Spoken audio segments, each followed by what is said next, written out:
안녕하세요. 수아입니다. 이번 시간은 금강경 독서로 신통을 얻은 소녀 이야기입니다.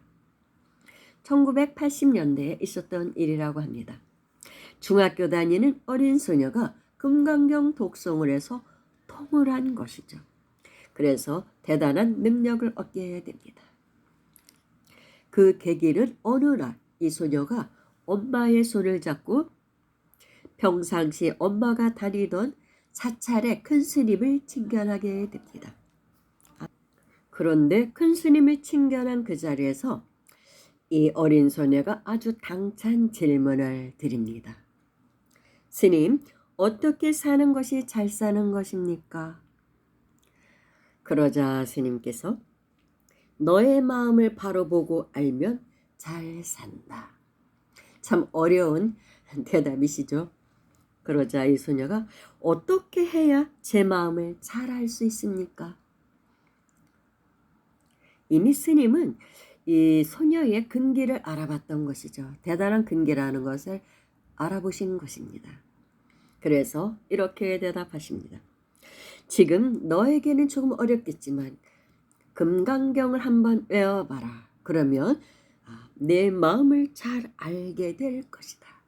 잘 살게 될 것이다. 이렇게 답변을 해주십니다. 그러자 이 소녀는 큰 스님의 이 말씀을 가슴에 담고 집으로 와서 그 다음날 새벽부터 실천에 들어갑니다. 금강경을 외우기 시작한 것입니다. 근데 얼마나 일념 집중으로 금강경을 외웠는지 며칠 만에 금강경을 다 외웠답니다. 대단하죠? 금강경 외우는 것은 신묘장구 대단하니 외우는 것하고는 좀 다릅니다. 훨씬 길고 어렵죠. 그런데 이 소녀가 며칠 만에 금강경을 외웠다고 합니다. 처음에는 일독하는데 10분 걸리던 것이 5분으로 줄고 5분에서 3분으로 줄고 그렇게 금강경을 다 외우게 되었다고 합니다. 가끔 금강경을 다 외운다는 분들을 보기를 합니다. 아주 드물게. 그런데 그것도 며칠 만에 외웠다니 대단한 거죠. 아마 머리도 좋은 소녀였나 봅니다. 그런데 그러자 이 소녀에게 능력이 나타나게 됩니다.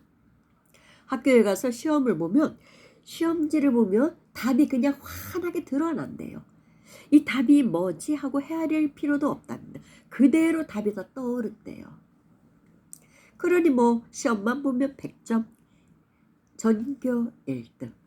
그래서 학교에서 계속 1등 하다가 대학교 때까지 1등을 놓치지를 않게 됩니다. 그런데 이 소녀가 대학교 때 잘 아시는 스님이 병석에 누우셨다는 그런 소식을 듣고 병문안을 가게 됩니다. 병문안을 갔더니 병원에는 간병을 하는 스님도 계셨습니다. 그런데 이 간병을 하는 스님께서 잠시 졸다가 깨어나 보니까 이 소녀가 가부좌를 들고 앉아서 금강경을 외우고 있었습니다. 그런데 이 소녀의 입에서 아주 대단한 말이 나옵니다. 스님, 지금 병석에 누워 계신 저 스님은 한 달 후에 돌아가시게 될 것입니다. 그래서 이 스님이 놀라서 네가 그걸 어떻게 아니? 의사 선생님 말로는 앞으로 3, 4개월 후에 돌아가신다고 하는데 서너 달은 더 사신다고 말씀하시는데 한 달 후라고? 예, 한 달 후에 가십니다. 저는 다 보입니다. 금강경을 외우면은 모든 게 환하게 보인대요. 다 알아집니다. 그렇게 대답하더랍니다. 그래서 참 너무 대단해서 이 스님께서 너는 금강경을 그럼 외우기만 하느냐? 그러자 소녀가 답하기를 아닙니다. 저는 금강경을 외우는 자체를 돌이켜서 가만히 관을 합니다. 금강경을 외우는 이놈이 도대체 무엇일까? 그런 의심이 갑니다. 그 의심을 붙들고 관을 합니다. 그러니까 주인공 자리를 관을 하는 것이죠. 이놈이 누구일까? 금강경을 외우고 있는 이놈이 누구일까? 연부를 하고 있는 이놈이 누구일까? 이런 말 하잖아요. 그렇게 관해서 들어가야 된다고. 그러다 보면 불성자리가 드러나고 그래서 그 자리를 보면 견성한다고 그러는 것이죠. 이 소녀가 그렇게 수행을 하는데 그러다 보면 선정에 들게 된다고 합니다. 그래서 한번 선정에 들면 하루 이틀도 그냥 지나간대요. 참 대단하죠. 하루 이틀이 그냥 선정 속에서 지나간다고 합니다. 그러니까 그냥 뭐 그렇게 금강경을 하면서 선정에 들면 다 알아진다는 거예요. 자기가 알고 싶은 거를. 저는 이 글을 읽고 굉장히 좀 부끄럽기도 하고 감동스럽기도 하고 첫째는 감동스럽고 두 번째는 좀 부끄러웠습니다. 나는 뭐지? 나는 그 나이에 뭐 했지? 를 생각을 하니까 지금 이 소녀가 무슨 삶을 살고 있는지를 모르겠어요. 거기까지만 내용이 나와 있더라고요. 어느 책자에서 봤거든요. 어쩌면 스님이 됐을 확률이 높죠. 그 후에 아무튼 그냥 다 알아진대요. 금강경을 외우며. 아마 이 방송을 들으시는 분 중에서 자녀가 있는 분들은 자녀들에게 한번 참고로 그렇게 좀 해도 될 것 같아요. 아이들에게 하루에 한 번씩 금강경을 읽어라 이렇게. 굳이 뜻을 헤아리려고 하지 말고 그냥 읽기만 해도 또 어느 스님은 뜻을 헤아리려고 하지 말고 무조건 그냥 읽어라. 해설한 거 있죠. 한국말로 풀어놓은 것도 보지 말고 그냥 한문으로 된 거 그냥 읽으라고 하시는 분도 있어요. 저절로 그러다 보면 어느 날 그 자리가 드러났다. 우리의 불성자리 참나 자리가 드러난다는 것이죠. 아마도 그런 능력이 그런 게 있는가 봐요. 제가 이제 금강경을 공부하면서 느낀 것이 금강경은 우리의 불성자리 즉 참나자리를 드러나게 해주는 가장 효율적인 효과적인 경전이 아닌가 그런 생각이 들어요. 물론 모든 경전은 읽다 보면 우리의 업을 닦아내게 되고 불성자리를 드러나게 해주는 그런 역할을 합니다. 모든 경전이. 근데 그 중에서도 가장 핵심적인 그런 효과 있는 경전이 금강경 같아요. 어떤 암호 같은 느낌도 듭니다. 요즘은. 금강경이 깊은 뜻도 뜻이지만 그걸 읽음으로 해서 저절로 우리의 불성자리가 드러나게 되는 그런 작용이 있는 게 아닌가 그런 생각을 좀 합니다. 사실 우리나라 불교 신자들이 가장 많이 읽는 경전, 독경하는 경전이 금강경이라고 할 수 있죠. 조계종의 소위 경전이기도 하고 불교의 핵심을 다룬 경전이 금강경이라고 할 수 있죠. 반야심경과. 그래서 또 굉장히 큰 기운이 나오는 경전이기도 하다고 합니다. 한 번쯤 금강경을 나의 소위 경전으로 삼고 수행해 보는 것도 어떨까 싶습니다. 그런데 제가 오늘 이 방송에서 또 밝히는 사실이 있는데 제가 오늘 방송한 방송분부터는 제 메일을 공개하고 또 은행 계좌를 공개하려고 합니다. 제가 처음에 이 유튜브를 시작했을 때 많은 분들이 편지가 왔었어요. 후원 계좌, 은행 계좌 좀 오픈해달라. 그동안 제 유튜브 팬들은 처음에 팬들은 거의 다 제 블로그 팬들이었어요. 오래전부터 제가 다음 블로그 쓸 때부터 15, 16년 전 17년? 18년 됐나? 그때부터 썼던 글을 읽었던 사람들이 많았습니다. 처음에 구독자들은 지금은 아니지만 그분들이 이제 오랫동안 제 글을 읽고 좀 고마움도 많이 느꼈는데 뭔가 좀 답례를 해야 되는데 늘 생각을 했고 마음에 그게 짐이었다. 이렇게 좋은 법문만 듣고 좋은 자료들을 우리가 읽고 그냥 이렇게 지나가는 것이 미안해서 좀 뭔가 답례를 하고 싶었는데 이제는 유튜브 방송까지 하니까 더 힘든 걸 하시는데, 물론 블로그보다는 훨씬 유튜브 방송이 힘이 듭니다. 에너지 소모가 그만큼 더 힘들어요. 그러니까 좀 예, 감사하는 마음을 좀 전하고 싶으니까 후원 계좌를 오픈해 달라 했는데 제가 안 했습니다. 거절했거든요. 계속 거절했죠. 그래서 한 구독자가 1000명 정도 되면 한번 생각해 보겠습니다. 너무나 부끄러워서 지금은 그 계좌 오픈 같은 건 못 하겠습니다.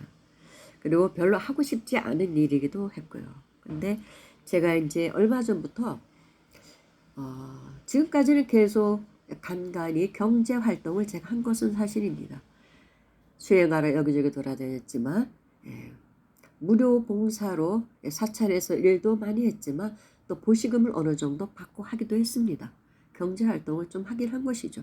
그래서 힘들면 집에서 놀면서 공부하고 또 방송도 만들고 이렇게 했는데 이제 나이가 저도 많다 보니까 이제 더 이상 경제 활동하기는 좀 어렵지 않다.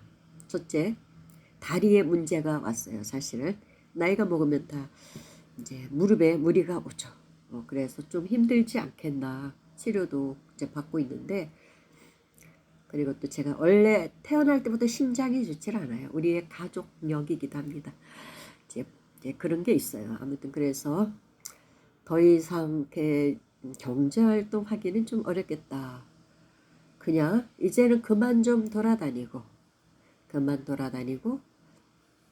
그냥 공부만 하고 살고 싶다. 수행하면서 기도하고 수행하고 명산 명찰 찾아가서 또 명산 명찰 아니더라도 집에서라도 정말 수행만 하면서 살고 싶다. 기도하고 공부하고 그런 생각을 했었습니다. 그랬더니 오늘 새벽에 내 안에 스승께서 답을 주신 거예요.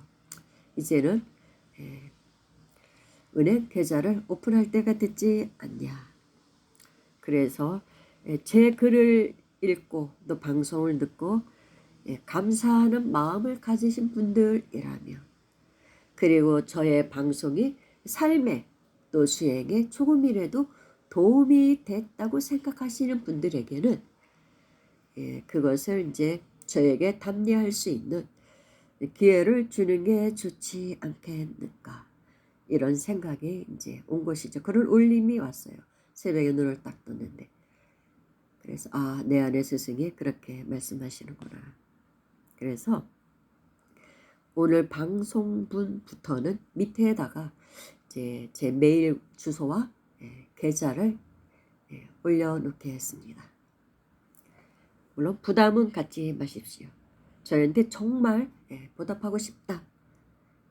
그런 분들만 보내주시면 됩니다. 그래서 저는 이제 경제활동은 더 이상 하지 않고 공부만 하고 수행만 하는 그런 삶을 살다 가고자 합니다. 그래서 저의 공부하는데 뭐 또 비용이 들겠죠. 여기저기 다니다 공부하다 보면 수행하러 다니면 그런 뭐 학비라고 생각하셔도 됩니다. 공부하는데 쓸 학교도 가려고 하는 것도 있고 그래서 그런 도움이라면 제가 이제 받아들여야 되지 않나 그런 생각을 했습니다. 어떤 분은 너무 빚진 것 같아요. 항상 저한테 빚진 마음이다 그런 말씀을 하시는 분도 있습니다. 이 빚진 마음을 좀 털어버리고 싶다. 그러니까 좀 털어버리게 해 주십시오. 이런 말들을 하십니다.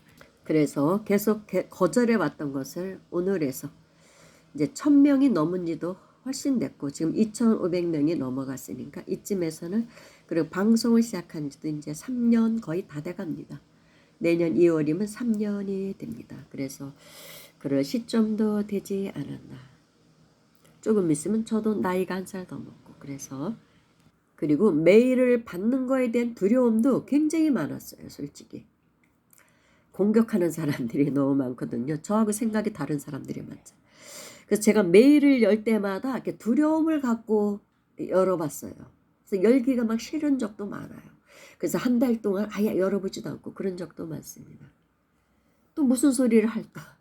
제가 멘탈이 강하지 않기 때문에. 근데 이제는 그런 것들도 어떤 공격을 저한테 해도 다 받아들일 그런 이제 좀 강심장이 좀 된 것이죠. 하다 보니까.